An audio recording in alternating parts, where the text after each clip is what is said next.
Giving you story after story, everything is true. Some things.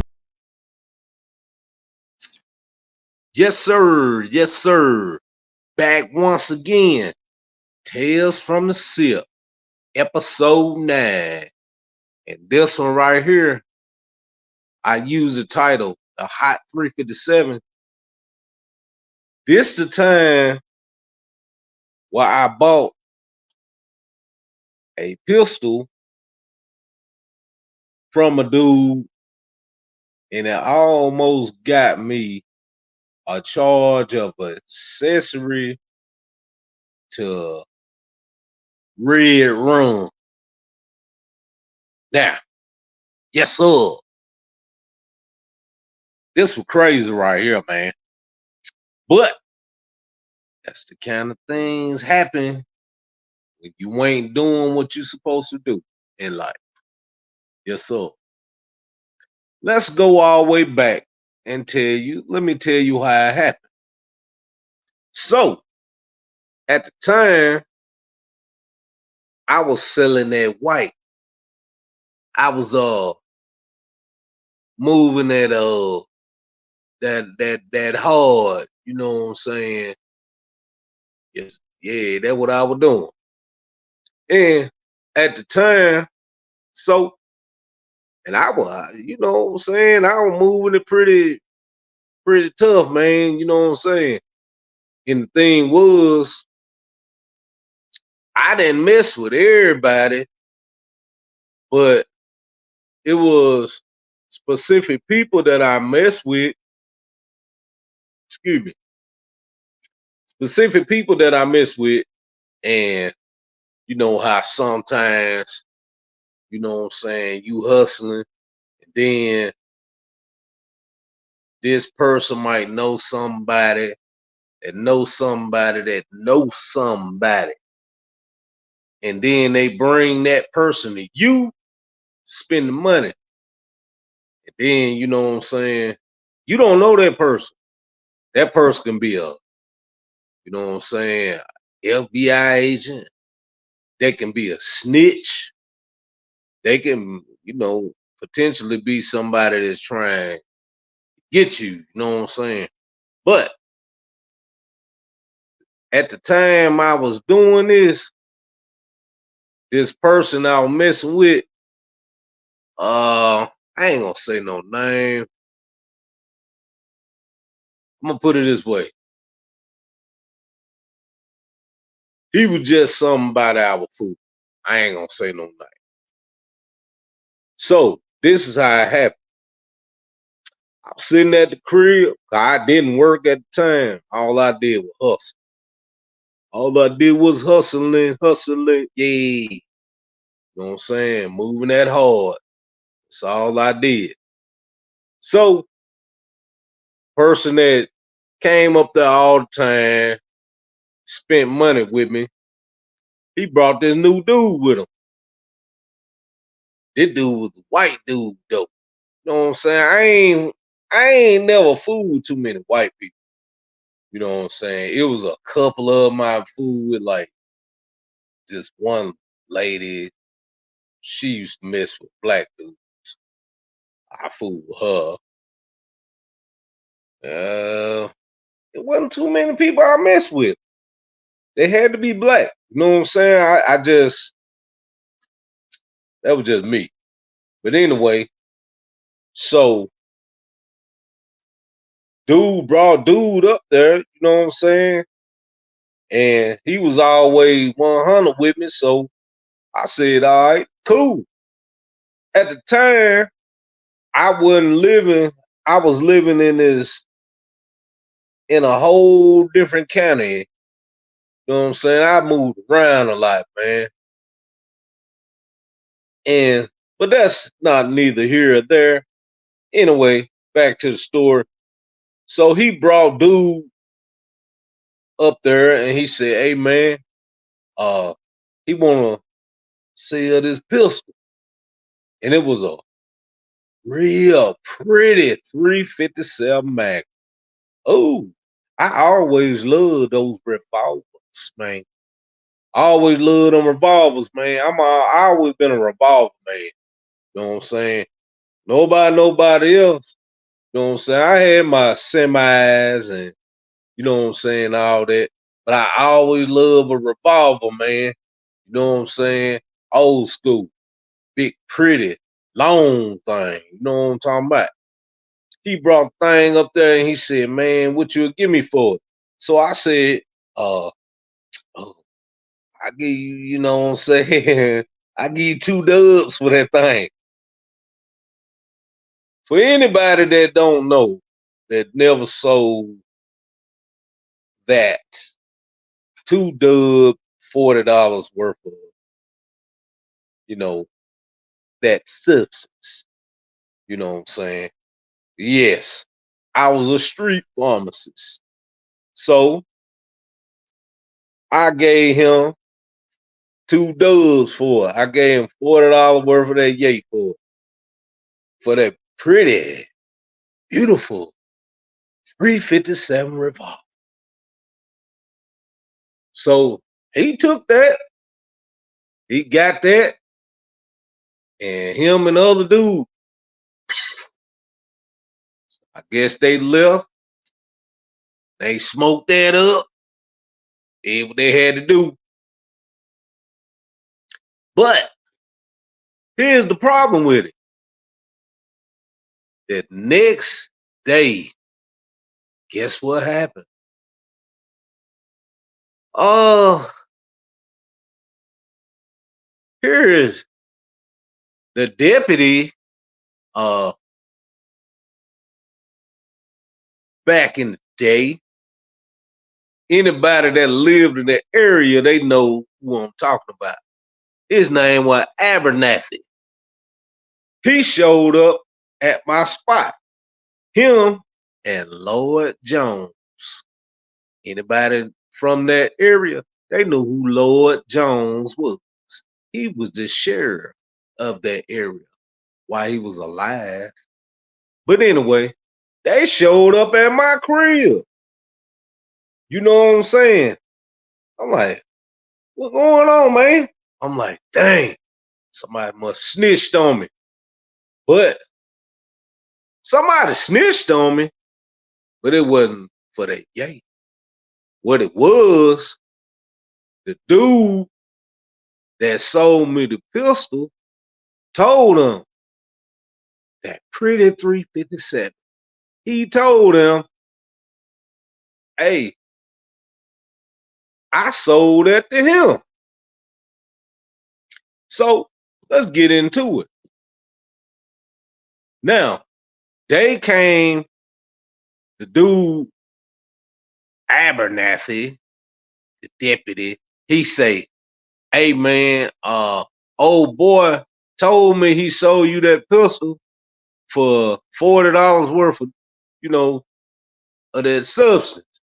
I said, "Huh? What you talking about, man?"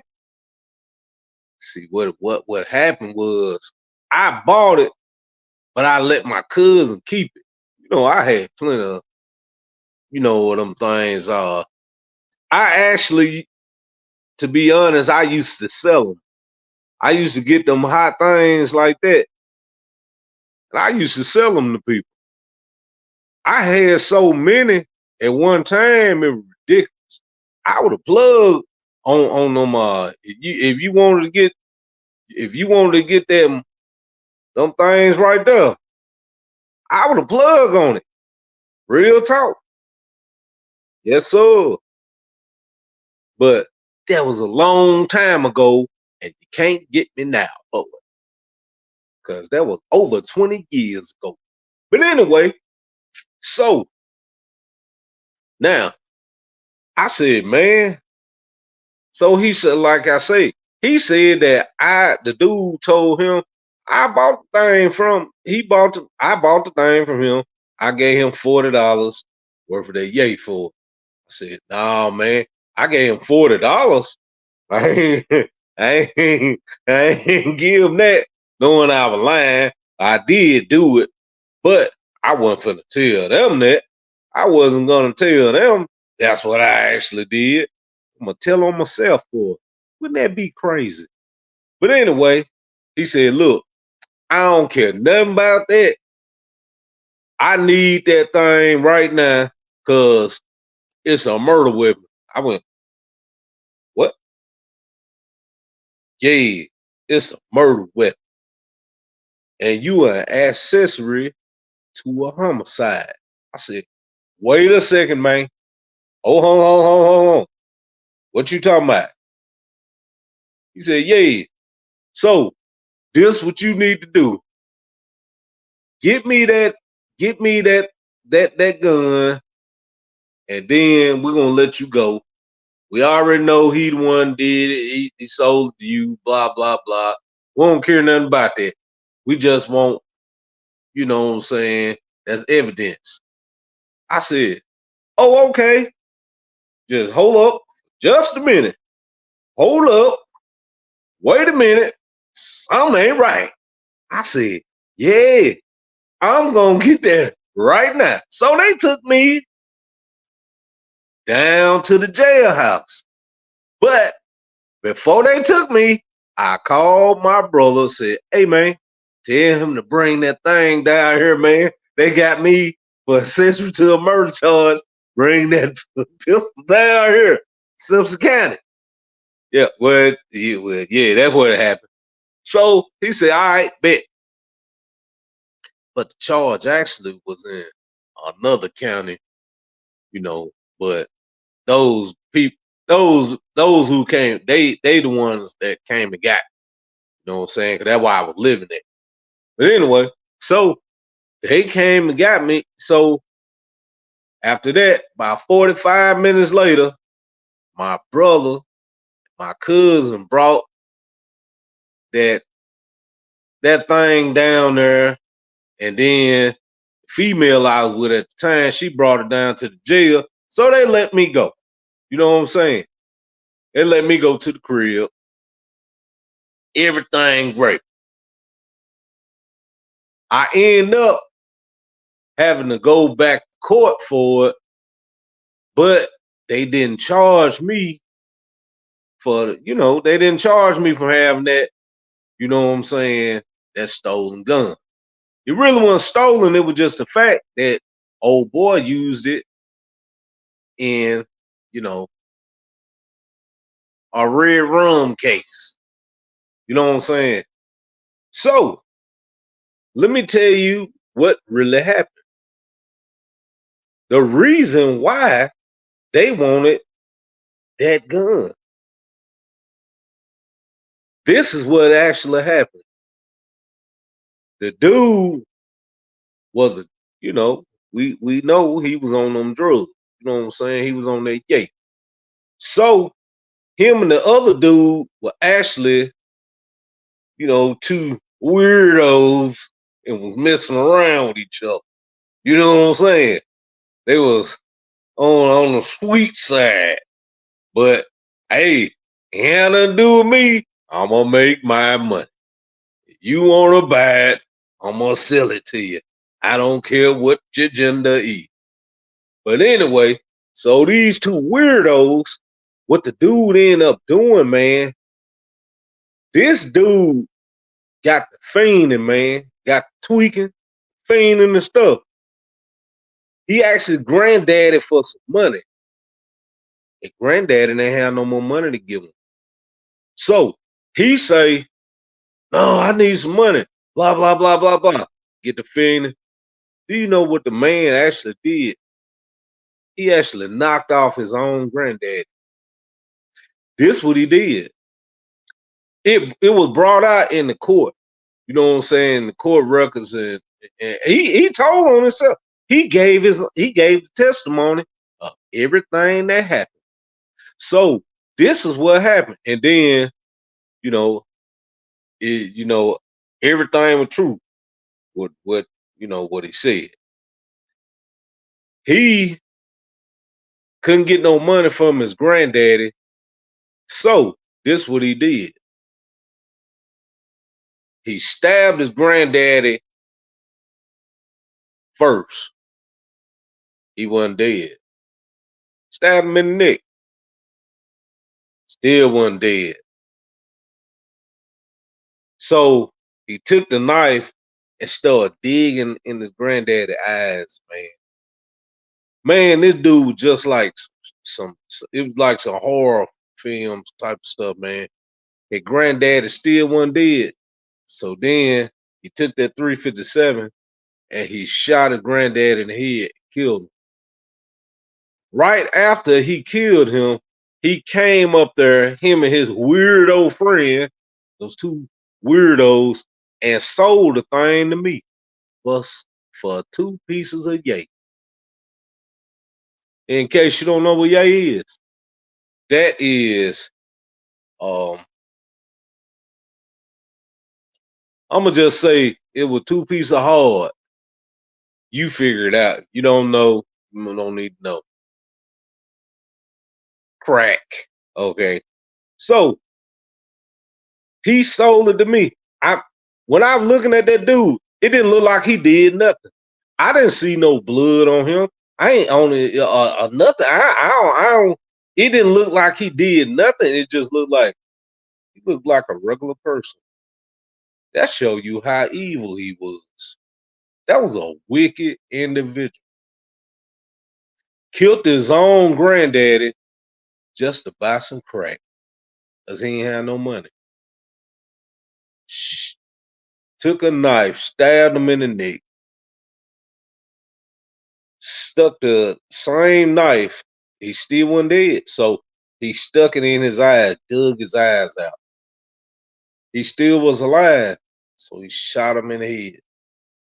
Got the thing, brought it up there, and sold it to me. I could have did, I could have been charged for accessory of red rum just because I had the evidence that he used to do that to his own granddaddy. Man, that was crazy, man. I had to go to court on that. Me and this other dude he had some kind of dealing with him. I don't know what it was. But the thing is, man, moral of the story is, hey man, don't buy nothing hot, man. You can't get it out of the store. Now, I understand if you got a felony, man, and you can't buy nothing out of the store, you just doing what you gotta do to have you some heat, man. But man, I could have had caught a life sentence behind that, man. But all praise to the Most High, that didn't happen, man. I told y'all I got some stories. I got a lot of stuff, man. And I'm telling you, that dude, after he sold me that, I was happy to get rid of that thing. After that, I don't think I bought too many more hot pistols after that. Maybe one or two. But eventually, I ain't know if I couldn't purchase it at the store or the gun show or something like that, pawn shop. I really didn't want it, man. You know what I'm saying? You don't know what you buying, man, when you buy it illegally, man. And like I said, I used to be that dude that used to you can come get them things from me. You know what I'm saying? Like I say, that was years ago. I was 19, 20 years old when I was that dude that, you wanted that, come get it from me. I had them, man. I had them. But that's another tale from the Sipp, man. Another story. I just wanted to let you know. Moral of the story is, man, don't do, don't, don't really accept nothing illegal from nobody because you don't know where it come from, and then you could get all kind of charges from just getting some when you can buy it legally. If you ain't got no felony, I could have bought it by myself. Oh, I forgot. I wasn't 21 yet. But still, thing is, when you get some man and it ain't legal, you don't know what's gonna happen when you get caught with that thing. You may end up on a murder charge, just like I did. But all praise to the Most High. I didn't have to serve no time for it. He had his hand on me. But like, share, subscribe, and until next time, this episode 9, Tales from the Sipp. Yeah, time I almost caught an accessory to murder charge from buying a pistol from a dope head that killed his own grandfather. Until next time, peace out.